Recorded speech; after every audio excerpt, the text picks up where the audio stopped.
of What's the Issue, and welcome to our channel GAP Gracepoint Online.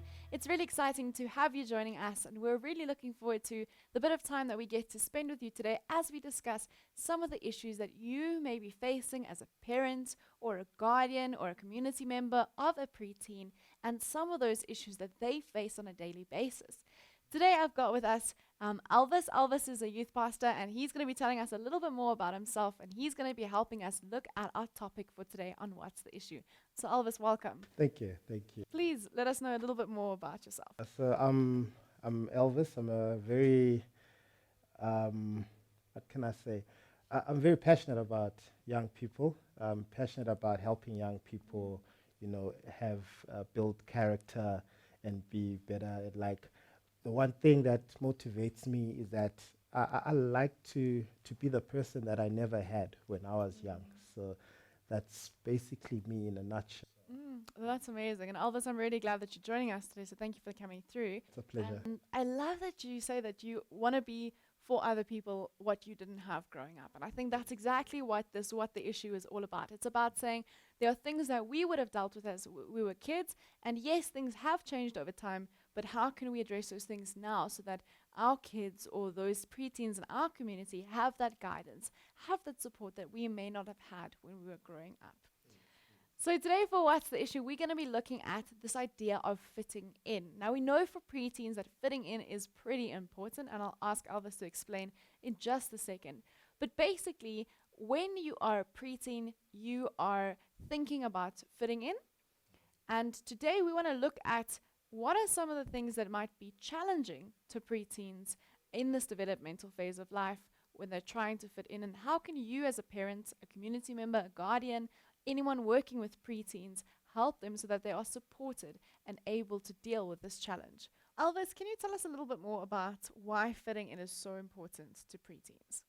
I think when you look at how preteens start off, especially like for them being in primary school, and then the moment they get into high school and they're getting into like a big school and now they're becoming cooler, but they want to be part of something in their life. So that's why for them it's so important to fit into a certain group or a certain style or even a certain genre of music type of thing.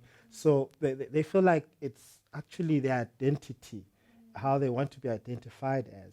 If for some, they look at what their brothers or sisters were like when they were at high school at that time, and then they want to, kind of like continue the tradition of how, if my brother was the coolest kid at school, I want to be part of that group of the coolest kids at school. If my brother was the most intelligent, I want to be part of that. So they're always looking at those things, those factors on why they want to fit into that's really helpful, because I think, very often when we're going through a shift in life, as preteens are, they're going from being kids to now being teenagers. When they're going through that shift, it's that shaking of identity. Yes. And we'll get into the developmental stages in just a second, but it's almost like they're trying to find their shape. They're trying to figure out, are they a square? Are they a circle? Are they a star?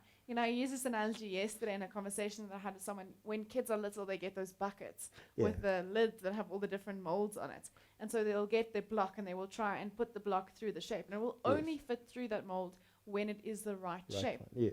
And I think the big thing of preteens is they haven't yet figured out, are they a square? Are they a circle? Are they a star? And so they're trying to. And as they try to, they adapt themselves and change themselves to become a certain thing instead of embracing necessarily their identity. Yes. So where do you think preteens are at, like developmentally, and why is identity such a big thing for a preteen? So in today's generation, identity is very much key, which is why we even are at a point where now we are identifying ourselves with the different genders, and we just want to have that sense of belonging in a way. So what do? You find yourself, you identify yourself with a certain group, for some, we could use race as a form as well, where some teens want to identify themselves as this race. Some would want to identify themselves as this class. And that development, I should think, would come from the influences from society, and at the same time influences from home as well. You know, some parents could influence that, but yeah, so that's where the development is.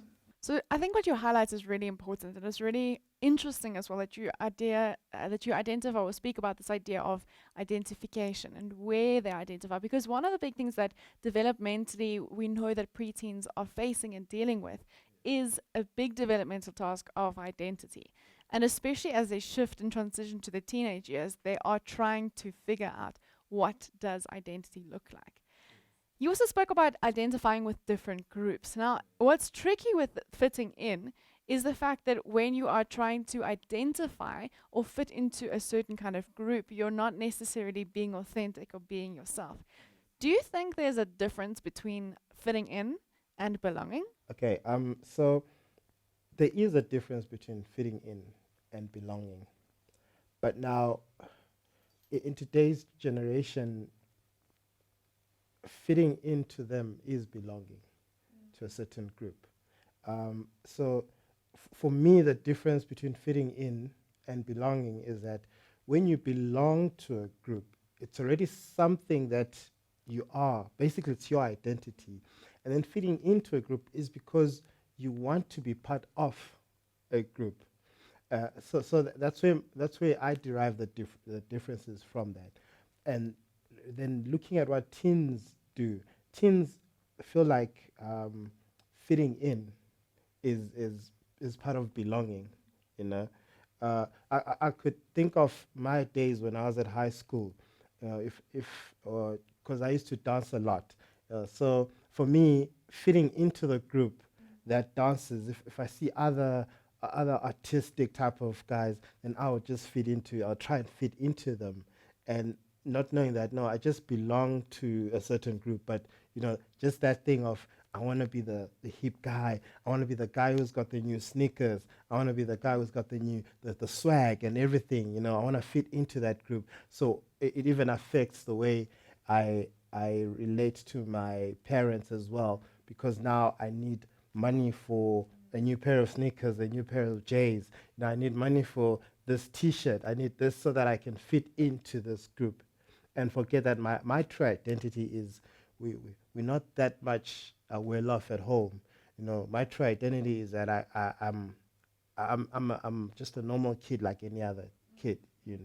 So I think that's where it's just the whole effect of, I could say, peer pressure in a way that causes us to find the identity, the kind of like to mix up the differences between fitting in and belonging.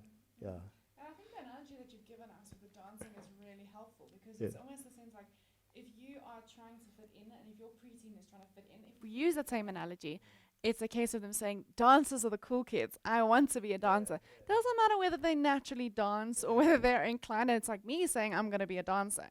I'm not inclined to dance. No. It's not my gifting. Yes. It's not my skills. It's not my identity. But because those are the in crowd or the cool kids, Yeah. I'm going to now shift who I am to try and be less of who I am Yes. to being like that person so that I fit in. Whereas belonging is you naturally being a dancer Yeah. and saying, cool, let me find people who enjoy me, who enjoy what I can offer through my gift. And you would find, and you probably would resonate with other dancers, Yes. and you would find that maybe it is a group of dancers that then become your friends, but it's not you having to change who you are. Yes. It's belonging where you are because of who you are. Yes. Yes. And I think that's the big thing that parents are struggling with very often when their preteens are trying to fit in, is because they're trying to be shaped and molded by peer pressure rather than accepting who they are and trying to find a space where they can be authentically themselves and still belong. So one of the things I think for parents, as we look at what's the issue,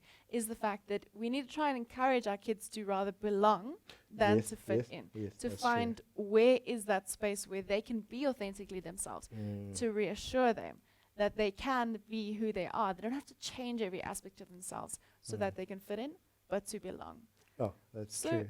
Elvis, as a youth pastor, you obviously have a lot of people that will come to you and ask you about scripture. And so I want to also ask you, do you have like maybe a bit of a scriptural idea or understanding, or maybe a theological basis of why you would say rather try to belong than to fit in?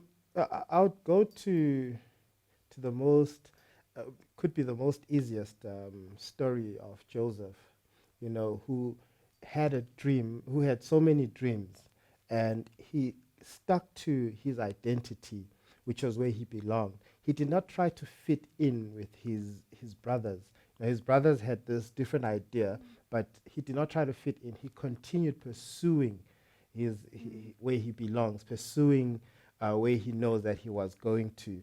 And he became what he was supposed to be, and still continued in the same type of character, where even when his brothers came to him, they did not feel the pain of saying, oh, you know what, he's going to make us suffer because we made him suffer.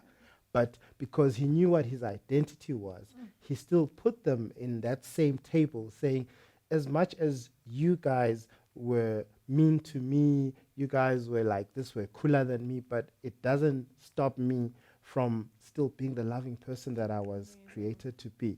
So those are the types of stories that we look at.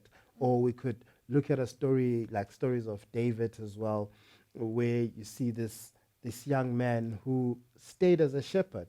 He did not try to be as strong as his brothers. His brothers were strong. These guys were ripped. You could find them at Virgin Active, carrying, benching 100 every week. And David is just this regular guy who all he knows is just to take care of his father's cattle and sheep. But out of that, he was anointed to becoming a king. And he still stuck to that, even going to defeat Goliath, stuck to that identity. So these are the types of stories that we kind of look at. And that's so helpful, Elvis. I think that's one of the things that I really appreciate you a lot, is the fact that you always have these very relatable ways of speaking, and you're always the cool youth pastor, You're able to explain things in such an amazing way. And I think that's such a helpful story for parents to share with preteens, both the David story and the Joseph story. It just really much helps to give that basis to say, even in scripture, there were times where people faced peer pressure. I'm sure it was very difficult for Joseph growing up. We know that, in fact. And it also reminds us of the fact that even though it might be painful in the journey, it might be difficult for your child to not try to fit in, and they might not get it right all the time. And it might result in them facing their parents or their peers, mocking them or maybe isolating them. At the end goal in mind, to become the identity, the person that God has created them to be. They need to stick by their guns to be that person, not to try and change themselves. And that's a really helpful, and that's a gift to parents. And that's what I was going to ask you as well, and you've already answered that question, is what are some of those messages that parents can share with their preteens to help them? And I think those two stories are really very helpful stories that you can share. You could actually even use the story of Ruth as well. Those are stories that we can still use in our life today.